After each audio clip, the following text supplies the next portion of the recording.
अस्सलाम वालेकुम। क्या हाल चाल हैं? अल्लाह पाक अब सबको आसानियत अता फरमाए और आसानियत तकसीम करने वाला बनाए। आज के एपिसोड शुरू करने से पहले अब सबसे रिक्वेस्ट है कि मेरे चैनल को ज़्यादा से ज़्यादा लाइक करें, शेयर करें और अगर अभी तक आपने मेरा चैनल सब्सक्राइब नहीं किया तो लाजमी सब्सक्राइब कर लें। आइए शुरू करते हैं दिलचस्प सिचुएशंस आज के एपिसोड से। ला बच्चे को नहला दूं। वो बच्चे की तरफ हाथ बढ़ाकर बोली तो साई ने उन्हें देखा, फिर बच्चा उन्हें देने के बजाय गोद में लिए बाहर आ गया। हैंड पंप के पास ही कपड़े और बर्तन धोने के लिए जगह मखसूस थी। वहां रुखी चौकी पर आ बैठा और बच्चे को रान पर लटाकर रगड़ रगड़ के ठंडे पानी से हाथ धोने लगा। मुलानी जी बाहर आ गई। वो बच्चा उन्हें नहीं देगा, इसलिए उन्होंने दोबारा इससे बच्चा नहीं मांगा।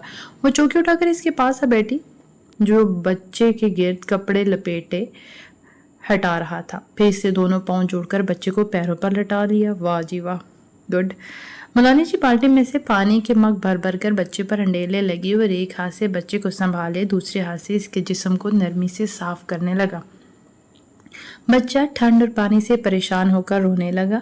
वो दोनों पूरे इत्मीनान से इसे गुस्ल देते रहे। जब वो पाक हो चुका तो मौलवी साहब ने एक तौलिया साईं के हाथ में पकड़ाया, जिसमें बच्चे को लपेटकर वो कमरे में आ गया। मुलानी जी और मौलवी साहब कमरे में आए तो वो बच्चे को तौलिए में चारपाई पर लटाए इसके जिस्म को खुश कर रहा था। अब इसके लिए कपड़े कहाँ से लाऊं? मुलानी जी बोली तो मौलवी साहब ने कहा, सुरई तो निकलने दे, इसका इंतज़ाम भी हो जाएगा। फिर ऐसा करती हूँ, गर्म चादर निकाल लेती हूँ, अब इस पे लपेट लेते हैं। बोलती हुई संदूक से गर्म चादर निकालने लगी। जब बच्चा जो गर्म चादर में लपेट चुके तो मौलवी साहब साईं से बोले, ला बच्चा मुझे दे दे। इसने कुछ कहा तो नहीं मगर बच्चे को सीने में भींच लिया। मौलवी साहब मुतबस्सम लहजे में बोले, इसके कान में अजान देनी है या फिर तू अजान दे दे। इसने उनकी बात सुनी और फिर बच्चा उन्हें दे दिया। मुलानी जी दूध गर्म करने चली गई और मौलवी साहब बच्चे के कान में ज़ाते किबरियाई बयान करते हुए अजान के अल्फाज इसकी समातों में उंडेलने लगे। अजान की अदायगी के बाद मौलवी साहब ने बच्चा उसकी गोद में डाला तो उसकी बेचैनी को महसूस करके मुस्कुराने लगे। मुलानी जी दूध गर्म करके लाई थी। उन्होंने बच्चे को दूध पिलाने की पेशकश नहीं की, बल्कि छोटे टेबल पर दूध का प्याला उसके सामने ही रख दिया। इसे तो बच्चे को चम्मच से दूध पिलाना मुश्किल लग रहा था। वो और भी रोने लगा। आखिर कई बार के नाकाम कोशिशों के बाद बच्चे के हल्क में दूध के चंद कतरे चले ही गए। पता नहीं फिर इसका पेट भरा कि नहीं, मगर ज्यादा दूध गिराकर और थोड़ा सा पीकर वो कुछ देर के बाद सो गया। वो सोए हुए बच्चे को गोद में लेकर बैठा रहा। फिर जब लगा कि वो गहरी नींद में चला गया है तो बहुत आहिस्तगी से इसे बिस्तर पर लटा कर उठ गया। शर्ट वो पहले ही पहन चुका था। फिर किसी की तरफ देखे बगैर चलता हुआ घर से चला गया। मौलवी साहब ने दरवाजा बंद करके अंदर आए तो मुलानी जी बिस्तर पर बच्चे के पास बैठी धीरे धीरे से थपक रही थी। मौलवी साहब दूसरी तरफ से चारपाई पर बैठकर बच्चे को देखने लगे जो बड़े मासूम अंदाज में सो रहा था। मैं तो परेशान हो गई हूँ मौलवी साहब, पता नहीं किसका बच्चा है और कहाँ से मिल गया। बता तो रहा था कि झाड़ियों से मिला है। वो चप्पल उतारकर पांव पर उठाकर आराम से बैठे और रजाई अपने ऊपर फैलाते हुए लापरवाही से बोले तो मुलानी जी को इनका अंदाज जरा न भाया। झाड़ियों से मिला है? उन्होंने मुंह बनाया। भला बच्चे झाड़ियों में उगा करते हैं? ऐसा होता ना मौलवी साहब तो दुनिया में कोई भी बेऔलाद ना रहता। मैं आप या झाड़ियों से 2-4 बच्चे उठा लाती। इस पागल ने एक बात क्या कह दिया, आप तो ईमान ले आए। तुम आप ही से पागल कह रही हो? इनका इशारा कुछ देर पहले के इसके रवैये की तरफ था। मुलानी जी भी एक पल को खामोश हो गई, फिर बोली, मैं तो वही कह रही हूँ जो नजर आता है। फिर इसकी बात पे वाकई ही दिल नहीं ठहरता कि कोई भला क्यों अपना बच्चा झाड़ियों में फेंकेगा। चलें लड़की होती तब मान में लेते कि 1400 साल पहले की जहालत अभी खत्म नहीं हुई, मगर ये तो लड़का है। तू बहुत भोली है हाजरा, और मैं कोई बुरा कियास करना नहीं चाहता, पर इतना समझ ले कि जिस औरत ने बच्चा गोद से निकाल फेंका वो इस पर दावा नहीं करेगी, कर सकती ही नहीं, और जो दावा करती हो वो अपना बच्चा खुद से जुदा नहीं करेगी। अब और क्या कहूँ, तो ये बात जहन से निकाल दे कि इसकी माँ दुख में होगी। इसने किसी सुख की खातिर ही अपनी औलाद खुद से दूर की होगी, और बस अब इस बारे में कोई बात ना करना। कि बात सच हुई तो ग़ीबत है, झूठ हुई तो बुख्तान, दोनों सूरतों में ही गुनाह है। खुद को संभाले कि इसका रिस्क इस घर में लिखा था। खुद को समझा ले कि इसका रिस्क इस घर में लिखा था और ये अपना हिस्सा लेने आया है। अल्लाह की काम हिकमत से खाली नहीं होती। इसे यहाँ भेजा है तो इसमें भी कोई मसलहत पोशीदा होगी। इसके खेल वही जाने। तहज्जुद का वक्त हो चुका था। अपनी बात खत्म करके मौलवी साहब वजू करने के लिए उठ गए। मस्जिद से मौलवी साहब घर की तरफ जा रहे थे। मौलानी जी को जो दरवाजे में खड़े देखा तो ठटक कर रुक गए। उन्हें याद नहीं आया कि 25 साल अज़दवाजी जिंदगी में मौलानी जी ने दरवाजे पे खड़े होकर इनका इंतजार किया हो। हैरान होते हुए इनके पास चले आए और उनके उलझन भरे चेहरे पर नजर डालकर पूछा, क्या बात है? वो आया है। मौलानी जी परेशानी से गोया हुई। कौन? बोलते हुए मौलवी साहब ने इनके ऊपर से अंदर घर में नजर डाली, फिर उन्हें साइड में करके घर के अंदर चले आए। खाली सेहन को देखते हुए बैठक में आ गए। बच्चा जाग चुका था और साईं से गोद में लिए चारपाई पर बैठा था। हालांकि वो यकटक बच्चे को देख रहा था, लेकिन इसकी आंखें दिलचस्पी से खाली थी और ना ही वो बच्चे से खेल रहा था। मगर बच्चे को उसकी मौजूदगी अच्छी लग रही थी। वो कभी अपने छोटे छोटे नरम हाथ इसके सीने पर मारता और कभी इसकी दाढ़ी में उलझाकर खींचता। बहुत मगन लग रहा था। पता नहीं साईं ने मौलवी साहब की मौजूदगी को महसूस किया या नहीं, क्योंकि इनके आने के बाद भी वो इन हमाक से बच्चे को देखता रहा था। इस पर से नजरें उठाकर मौलवी साहब ने मौलानी जी को देखते हुए बोले, दुकान खोलने का वक्त हो गया है। मैं दुकान खोलता हूँ, तुम नाश्ता बना लो। लेकिन आज नाश्ता 3 लोगों का बनाना है। वो यूं बोल रहे थे जैसे रूटीन की बात हो, और फिर जाकर दुकान का दरवाजा खोलने लगे। मौलानी जी 2 के बाद तीसरा पराठा बेल रही थी कि उन्होंने साईं को कमरे से निकल बाहर जाते देखा और वो झुलाते हुए पराठा लपेटने लगी। जंगल में लगी आग की तरह गांव में ये खबर फैल गई कि साईं किसी का बच्चा उठा कर लाया है। जवाब मौलवी साहब के घर में पल रहा है। इसके साथ ही चामगोयां भी होने लगी। मौलवी साहब का बहुत एहतराम करता, मगर बात ही ऐसी थी कि इसी शाम की बैठक में ये जिक्र भी चल निकला। एक बात सुनी है मौलवी साहब, पता नहीं सच्ची है या झूठी, पर सारे पिंड में शोर मचा है कि साईं किसी का बच्चा उठा लाया है। झूठ सुना है? जबार की बात पर मौलवी साहब ने कहा, वो किसी का बच्चा नहीं उठा लाया, बल्कि बच्चे की वाली वारिस खुद बच्चे को इसके पास छोड़ गए थे। लेकिन बच्चा है किसका? एक और ने कहा, देख नियाज मोहम्मद, हमें तो इसकी निगरानी का फर्ज सौंपा गया है, सो हम कर रहे हैं। बाकी की बातें अल्लाह जाने, उन्होंने जवाब दिया। मगर मौलानी जी से छोई जा रही थी।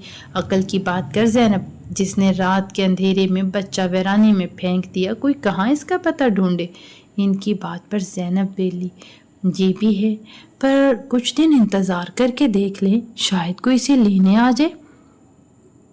ज़ैनब तो वाकई कम अकल है। एक दूसरी औरत बोली, अगर लेने ही आना था तो छोड़कर क्यों जाता। लेकिन मौलानी जी, मामला तो मशकूक है, कोई क्यों अपना बच्चा फेंकेगा, वो भी इतने सोने मुंडे को। मेरे मर्द ने मुंडे के चक्कर में 3 ब्याह कर लिए हैं, आप कहता है चौथा भी करेगा। भला कोई वारिस को भी फेंक सकता है? अब क्या कहूँ सईदा, बात तो मेरी अपनी अकल में भी नहीं आती, पर मौलवी साहब कहते हैं बुरा क्यास ना करो। उन्होंने कहकर इस टॉपिक को ख़त्म कर दिया और सेहन में चारपाई बिछाकर बैठी औरतें धूप सेकते हुए अपने अंदाजे लगाती रहीं, जबकि वो जिसकी ज़ात मौजू बनी हुई थी साईं की गोद में लेटा मज़े से अंगूठा चूस रहा था। धूप उतर गई। मौलवी साहब के घर का आंगन बच्चों से भर गया था। बराबर 2 दरियां बिछी थी। एक दरी पर बच्चे बैठे हाथों में सिपारा लिए लहक लहक कर कुरान पढ़ रहे थे, और दूसरी दरी पर वो बच्चे बैठे थे जो कुरान का सबक लेकर याद कर चुके और अब अपने स्कूल की किताबें कापियां लेकर बैठे होमवर्क कर रहे थे। साईं ने आज पहली बार दिन में मौलवी साहब के घर का रुख किया था। हालांकि कुछ दिनों से वो बराबर इनके घर के चक्कर लगा रहा था। वो कुछ देर बच्चों के साथ गुजारता, फिर चला जाता, मगर जितनी देर भी वहाँ रहता बच्चे के सारे काम खुद करता। बच्चा भी इससे मानूस हो गया था। वो इसे पहचानने लगा था। इसे देखते ही वो मुस्कुरा कर यूं हाथ पांव हिलाता जैसे इसे बुला रहा हो। फिर जितनी देर इसके साथ रहता खेलता रहता, रोता तो बिल्कुल भी नहीं था। साईं दरवाजे पर आके रुक गया तो बच्चे तजस्सुस इसे देखते हुए आपस में खुसर फुसर करने लगे। हिसाब का सवाल समझाते हुए मौलवी साहब ने दरवाजे की तरफ बच्चों की दिलचस्पी महसूस करके सर उठाकर देखा। फिर साईं पर नजर पड़ते ही बशाशत से बोले, ओ झलिया, बाहर क्यों खड़ा है? अब तो इस चौखट पे तेरे नाम के तावीज़ गड़े हैं, सीधा अंदर चला। वो चलता हुआ अंदर आया और मौलवी साहब के पास आकर बैठ गया। उसे चुप देखकर मौलवी साहब ने कहा, काके से मिलने आया है? اس نے دھیرے سے نفی میں سر ہلا دیا، پھر کہا مجھے بھوک لگی ہے۔ سبحان اللہ، مولوی صاحب نے بے ساختہ کہا، پھر آوازیں دینے لگے، ہاجرہ او ہاجرہ کھانا لے آؤ بھائی، لیکن 1 منٹ لایا تو بول کر مانی خیز نظروں سے اسے دیکھنے لگے۔ کھانا تو ضرور ملے گا، پر پہلے ایک کام کرنا ہوگا۔ اس نے سوالیہ نظروں سے انہیں دیکھا۔ مولوی صاحب اس کے استفسار کو سمجھ گئے تھے، لیکن اسے کچھ بتانے کے بجائے وہ اشارے سے اس بچے کو پاس بلانے لگے۔ ادھر آ۔ بچہ پاس آ گیا تو بولے، جا کر جبار سے کہہ کر اپنا تام جھام اٹھا کر چلا۔ جبار کون؟ جیرا نہیں؟ بچے نے معصومیت سے بولتے ہوئے تصدیق چاہی تو مولوی صاحب ماتھا پیٹ کر بولے، یہ تم لوگ نام بگاڑنے سے باز نہ آنا۔ ہاں بھائی، جا کر جیرے نائی سے کہو میں نے بلایا ہے۔ بچہ فوراً باہر بھاگ گیا۔ اسے بھیج کر مولوی صاحب سائیں کی موجودگی کو نظر انداز کر کے پڑھانے لگے۔ سلام مولوی صاحب۔ جبار نے دروازے پر ہی سلام جھاڑا۔ مولوی صاحب اس کے سلام کا جواب دیتے ہوئے اٹھ کھڑے ہوئے، اپنا سامان ساتھ لائے ہو؟ جی مولوی صاحب، سب اٹھا لایا، پر آپ کے بال تو جمعے کو ہی تراشے تھے اور خط بھی بنایا تھا، پھر کیسے بلانا ہوا؟ اس کی بات پہ مسکرا کر مولوی صاحب نے سائیں کی طرف اشارہ کیا، تیری ضرورت مجھے نہیں اسے ہے۔ پھر اس کے پاس آ کر بولے، چل اٹھ، بہت پھر لیا اس طرح، اب تجھے انسان کا بچہ بناتے ہیں۔ اس کے بعد اندر سے میز اور کرسی منگوا کر اس پر اسے بٹھا دیا۔ جبار جب تک اپنا سامان میز پر رکھ چکا، سائیں کے جی میں پتہ نہیں کیا آیا کہ آئینہ اٹھا کر اپنا چہرہ دیکھنے لگا۔ وہ چہرہ جسے مدت سے دھویا نہیں گیا تھا، بڑے بال اور نہ تراش داڑھی میں چھپا ہوا تھا۔ اسے جیسے خود سے بھی پراگندہ حال پہ یقین نہیں آیا۔ داڑھی کے بالوں پہ ہاتھ پھیرتے ہوئے اس نے اپنی اصلی حال کو یاد کرنا چاہا، پر حیرت کی بات تھی اسے اپنی صورت یاد ہی نہیں آئی، اور آتی بھی کیسے؟ آئینے میں نظر آتا چہرہ اس قدر اجنبی تھا کہ اس میں سے پرانے نقوش ڈھونڈ پانا مشکل ہوتا۔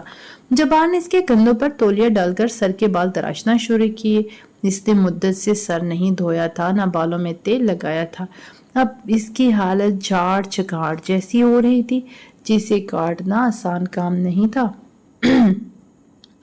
پر جبار اپنے کام کا کاریگر تھا۔ دقت تو ہوئی، پر اس نے بالوں کو تراش خراش کی حد تک صحیح حالت دے دی، پھر اس کی داڑھی کے بالوں کو معقول حد تک چھوٹا کر دیا۔ طرف سے کام ختم کر کے سیدھا ہوا تو اس نے ہاتھ بڑھا کر آئینہ اٹھا لیا۔ چہرہ بھی انجان لگ رہا تھا۔ بنا کچھ سوچے اس نے شیونگ کے لیے جھاگ بنا کر ہاتھ سے چہرے پر پھیلایا، پھر اس طرح لے کر شیو کرنے لگا۔ اب اس کے چہرے کو بلیڈ کی عادت نہیں رہی تھی۔ اس نے ایک ہاتھ مارا ہی تھا کہ چہرے پر کٹ پڑ گیا، مگر اس نے شیونگ روک کر خون صاف کرنے کی زحمت نہیں کی۔ ایسے لگ رہا تھا جیسے وہ اپنی عادتوں کو یاد کر رہا ہو۔ وہ آرام سے شیو کرتا رہا، مگر اب اس کے انداز میں احتیاط تھی۔ داڑھی ہٹا کر اس نے تولیے سے جھاگ منہ پر سے صاف کرتے ہوئے آئینے میں دیکھا اور ماضی میں جھانکا۔ اب بھی اس کے چہرے میں کچھ اجنبی تھا۔ مونچھوں کو صاف کرنے کے اس نے پھر سے آئینے میں دیکھا۔ اب اسے چہرے سے کچھ شناسائی کا احساس ہوا۔ اب کچھ بات بنی ہے۔ اپنی تھوڑی کو مسلتے ہوئے اس نے سوچا، یہ کپڑے لے اور جا کر نہا لے۔ ویسے میرا ماپ تجھے کچھ چھوٹا ہوگا، مگر جو چھویتڑے تو نے پہن رکھے ہیں اس سے بہرحال بہتر ہیں، ابھی ان سے ہی کام چلا لے۔ کل تیرے 2 جوڑوں کا کپڑا خرید کر درزی کو سلنے کے لیے دے دوں گا۔ مولوی صاحب ہاتھ میں اپنا ایک شلوار قمیض لیے سے کہہ رہے تھے۔ اس نے ان کے ہاتھ سے کپڑے لیے، پھر رسی سے تولیہ اٹھا کر غسل خانے میں چلا گیا۔ وہ اتنی دیر تک نہایا کہ مولوی صاحب مغرب کی نماز پڑھ کر آگے، مگر جب وہ گیلے بالوں کو تولیے سے رگڑتا غسل خانے سے برآمد ہوا تو دونوں میاں بیوی خوشگوار حیرت میں گرے سے دیکھتے رہ گئے۔ اس کے بعد جو مٹیالے رنگ کے لگا کرتے تھے، ان کی سیاہ رنگت کئی بار صابن سے دھل کر رنگت نکھر آئی تھی۔ گہری سی آنکھوں کی مقناطیسیت تو وہی تھی، مگر اب ان میں وحشت دکھائی نہیں دے رہی تھی۔ ہاں، مگر ویرانی جوں کی توں تھی۔ آنکھوں کے نیچے ہلکے واضح ہو رہے تھے، رنگ شاید جوں بھی قدرے سانولا ہو رہا تھا، مگر اب جھلس کر گہرا ہو گیا تھا۔ گالوں کا ڈھیلا ماس بتا رہا تھا کہ یہ چہرہ کبھی پرگوش تھا۔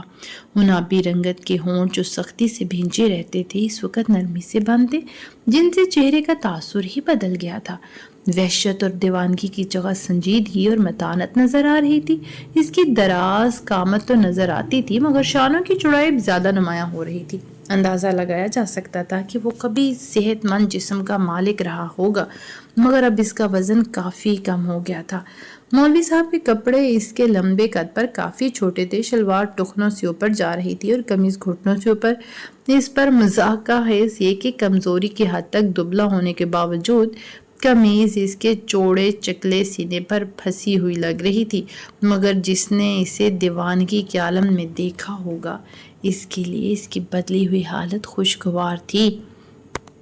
साईं की तो हालत ही बदल गई है मौलवी साहब, ज़रा देखें, कहना कैसा सोना रूप निकाला है। मौलानी जी की बात पर इसे देखते हुए मुस्कुराते लहजे में बोले, ये साईं नहीं है हाजरा, अल्लाह का बंदा है, अब्दुल्ला है। क्यों अब्दुल्ला? वो मैंने ठीक कहा ना? वो नहीं देख रहा था और उनके सफपार पर नजरें चुराकर गीला तौलिया रस्सी पर फैलाने लगा तो मौलवी साहब की मानी खेज मुस्कुराहट और भी गहरी हो गई। ना मान, तेरा नाम मानने से उसकी बुजुर्गी और तेरी बंदगी में फर्क नहीं आएगा। और वो अनजान से बना उंगलियों की मदद से अपने बाल सुलझाने लगा। मौलानी जी ने देखा तो बोली, इधर आ मेरे पास, मैं बात बना देती हूँ।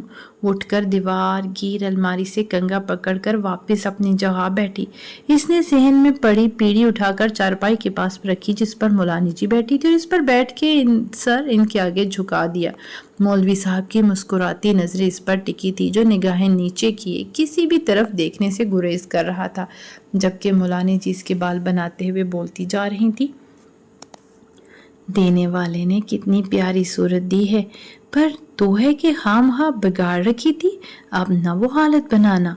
मुझे नहीं पता तुझ पर क्या बीती, तेरे जख्म उधेड़ न जाए, इसलिए पूछूंगी भी नहीं। लेकिन एक बात कहूंगी कि अगर आज बीते हुए कल का मातम मनाया जाए तो उसकी नहुसत के साए आने वाले कर पर भी चढ़ जाते हैं।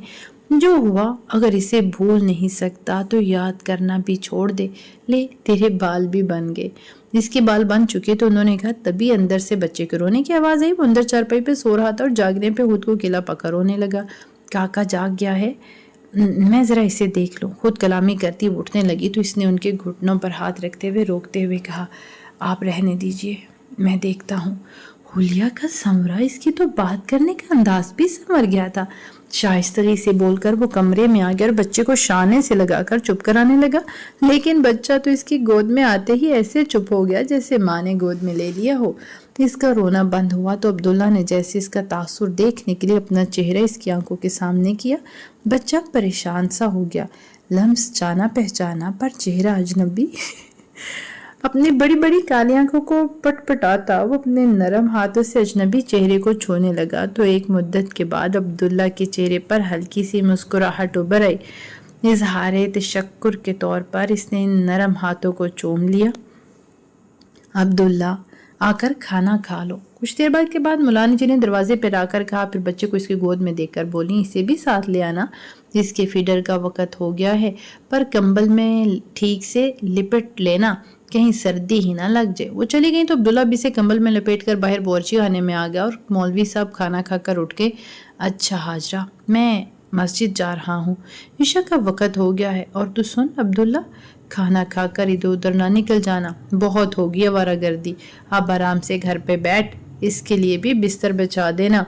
वो अब्दुल्ला से कहकर मौलाना जी से बोले। जब मौलवी साहब मस्जिद से लौटे तो वो बच्चों को साथ लिए सो रहा था, जबकि बच्चा सर घुमा घुमा कर कमरे में चारों तरफ देखता इसके बाजू के तकिए पर लेटा जाग रहा था। इन दोनों को देखकर मौलवी साहब ने मौलाना जी को देखा और बोले, रब की यही बात तो सबसे सोनी है कि बंदा जो मांगता है उससे 2 गुना देता है। अब देख इसे, एक पुत्र मांगा करती थी, इसने 2-2 दे दिए हैं। अब संभाल उन्हें और अपने चाव पूरे कर, लेकिन एक बात याद रखना, जिसने दिए हैं वो ले भी लेगा। बेशक मौलवी साहब, पर अभी तो मेरा आंगन भर गया है, मुझे इस पर खुश हो लेने दे, पर शुक्र करना मत भूलना। उन्होंने तनबीह की, नहीं भूलूंगी। मौलानी जी ने यकीन दिलाया। बहादुर ने झांक कर अंदर स्टडी में देखा तो नूरुल हुदा फाइलों में सर दिए बैठे थे। साहब, इसकी आवाज़ पर उन्होंने मसरूफ अंदाज में कहा, हाँ बोलो, आपसे मिलने कोई बीबी आई हैं? उन्होंने हैरत से बहादुर को देखा। रात के 11 बजे कौन सी बीबी मुझसे मिलने आ गई? मैं क्या जानूं। वो खामखाई शर्मा गया तो नूरुल हुदा झुला गए। तुमने नाम पूछा था? مریم بتا رہی تھی، ایک پل کو تو نے یاد نہیں آیا کہ یہ نام کہاں سنا تھا، پھر جب یاد آیا تو اچھل پڑے۔ او مائی گاڈ، مریم یزدانی، یہ لڑکی یہاں کیا کر رہی ہے؟ وہ خود کلامی کر رہے تھے۔ جا کر اسے کہہ دو کہ میں اس سے نہیں ملنا چاہتا، وہ روڈ لہجے میں کہہ کر دوبارہ فائلوں میں الجھ گئے۔ بہادر جی صاحب کہتا ڈرائنگ روم میں آ گیا اور نور الہدیٰ کا پیغام حرف بحرف مریم کے کانوں تک پہنچا دیا تو اس کے تلووں پہ لگی، سر پہ پوچھی، مجھے اپنے صاحب کے پاس لے چلو۔ وہ بگڑے لہجے میں بولی تو بہادر منمنایا، صاحب آپ سے ملنا نہیں چاہتے؟ شرم! وہ ہلکے بل چلائی، مجھے ابھی اور اسی وقت نور الہدیٰ کے پاس لے چلو ورنہ میں تمہارا حشر کر دوں گی۔ بہادر بیچارہ تو اس کی اونچی آواز سن کر ہی ڈر گیا تھا، اپنا حشر کیا کرواتا۔ جی میم صاحب کہہ کر اسے اپنے ساتھ لیے لانچ میں آیا، پھر دور سے ہی بیسمنٹ میں بنی اسٹڈی کی طرف اشارہ کیا، صاحب وہاں ہیں۔ نور الہدیٰ سے ڈانٹ پکی تھی اس لیے جلدی سے کہہ کر غائب ہو گیا۔ وہ شعلہ بار انداز میں اسٹڈی میں داخل ہوئی، نور الہدیٰ اسے دیکھ کر حیران رہ گئے مگر چہرے سے ظاہر نہیں ہونے دیا اور کمر کرسی کی پشت سے ٹکا کر اسے دیکھنے لگے۔ جو چلتی ہوئی ان کی ٹیبل کے پاس آ کر رکی، پھر نان سٹاپ بولتی چلی گئی، تمہیں کس چیز کا غرور ہے نور الہدیٰ؟ چند مربع زمینوں کا جن میں 100 بار خرید کر میں پھینک سکتی ہوں؟ تمہارے بزنس کا جس کا سیٹ اپ کھڑے کیے تمہیں 4 دن نہیں ہوئے؟ یا تمہاری پرسنالٹی کا جسے خاص بنانے والی بھی میری ہی نظر ہے؟ تم ہو کیا اور تمہیں یہ سوچنے کی جرت بھی کیسی ہوئی کہ تم میری انسلٹ کر سکتے ہو؟ اس دن تو میں نے یہ سوچ کر نظر انداز کر دیا کہ شاید تم اپسیٹ ہو، مگر آج جو تم نے کیا اس کی تمہارے پاس کیا وضاحت ہے؟ کیا لگا تمہیں مریم یزدانی تم پر مر مٹی ہے؟ مجھے تو ترس آیا تھا تم پر کہ اتنی ینگ ایج میں کام کے بوجھ تلے دب کر تم اکیلے اور ڈپریسڈ ہو گئے ہو۔ میں نے سوچا تھا تمہیں اپنے دوستوں سے ملواؤں گی، ان کے ساتھ کچھ وقت گزار کر تم ریلیکس فیل کرو گے تو تمہاری ڈل لائف میں کچھ انرجی آ جائے گی۔ اور تم، تیز لہجے میں بولتے بولتے اچانک اس کی آنکھوں میں آنسو آ گئے جو اپنی بے عزتی کے احساس سے زیادہ نور الہدیٰ کی بے رخی کے لیے تھے۔ اور گیٹ اٹ، بس ایک پل کو اس کی آواز بھر آئی تھی، پھر تنفر سے کہہ کر اور موڑی، اور جتنی تیزی سے آئی تھی اتنی ہی تیزی سے کہہ کر واپس چلی گئی، مجھے اسے رلانا نہیں چاہیے تھا۔ اس کی آنکھوں میں آنسو دیکھ کر اطمینان سے اس کی سلواتیں سنتے نور الہدیٰ جھٹکے سے سیدھے ہوئے، پھر اتنی تیزی سے نکل گئی کہ نور الہدیٰ کو اس کو روکنے کا موقع بھی نہیں ملا۔ اور اب وہ بیٹھے افسوس کر رہے تھے، لیکن وہ مریم سے ایکسکیوز بھی کرنا چاہتے تھے، پھر بھی جھجک میں 2 دن گزر گئے۔ مریم ان سے کہہ تو آئی تھی کہ ان کے پاس ان کی خاطر گئی تھی، مگر اسے خود بھی احساس تھا کہ یہ سچ نہیں، اور جو سچ تھا وہ اسے سوچ کر بھی خوفزدہ تھی۔ اس لیے جب وہ ان کے پاس سے آئی تھی، منہ سر لپیٹے ہوئے تھی، اور ملازمہ کئی بار اس کے کمرے کے دروازے پر دستک دے چکی تھی، مگر مریم کے کانوں میں جوں تک نہیں رکی۔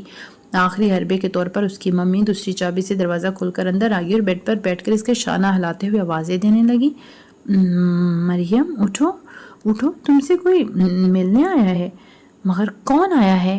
وہ بدستور چیڑتے ہوئے بولی، نام تو بتایا تھا اس نے، بڑا الگ سا تھا، کیا نام تھا؟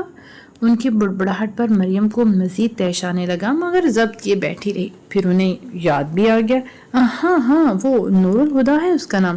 واٹ؟ وہ اچھل ہی تو گئی، ماما آئی ایم سو ہیپی، پھر ان سے لپٹ کر بولی، پھر ان کا گال چوم کر باہر بھاگی۔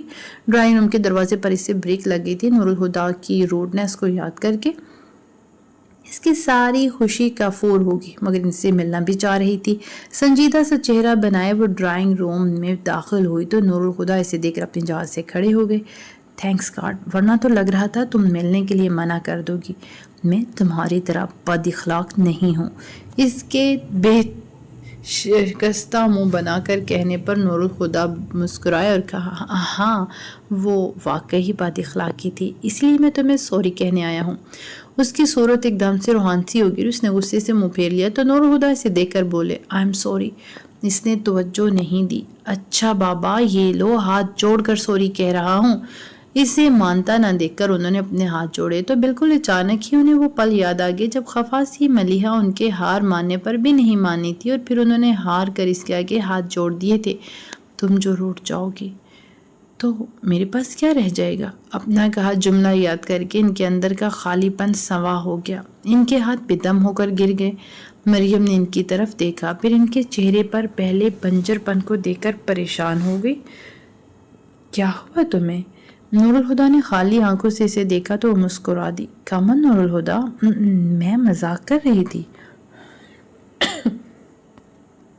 वो आहिस्ता से उठकर दरवाजे की तरफ बढ़ गए, मगर निकल जाने के बजाय वहीं रुक गए। मालूम था अब इन पर क्या बीतेगी, इनके अंदर तूफान उठेंगे और वो गली कूंचों में सर पटकते फिरेंगे। फिर जब मलिहा की यादों के शिकंजे में जकड़े कसरे फारूकी लौटेंगे तो हिम्मत जवाब दे जाएगी, मगर फिर भी इनके कदम इनकी मर्जी के बगैर उन्हें मलिहा के कमरे में ले जाएंगे। वो कमरा जो नूरुल हुदा के जिंदा वजूद का मकबरा था। और फिर खुद पर इख्तियार कैसे रहेगा? हर पल के साथ यादों के अंधे कुएं में उतरना, उभरना और फिर उतरना आसान नहीं होता। रुख तक को निढाल कर देने वाली ये अमल नूरुल हुदा की बर्दाश्त से बाहर था। मरियम उलझन भरे अंदाज में उनको देख रही थी कि वो एड़ी के बल मोड़कर रिलैक्स मोड में बोले, आइसक्रीम खाने चलोगी?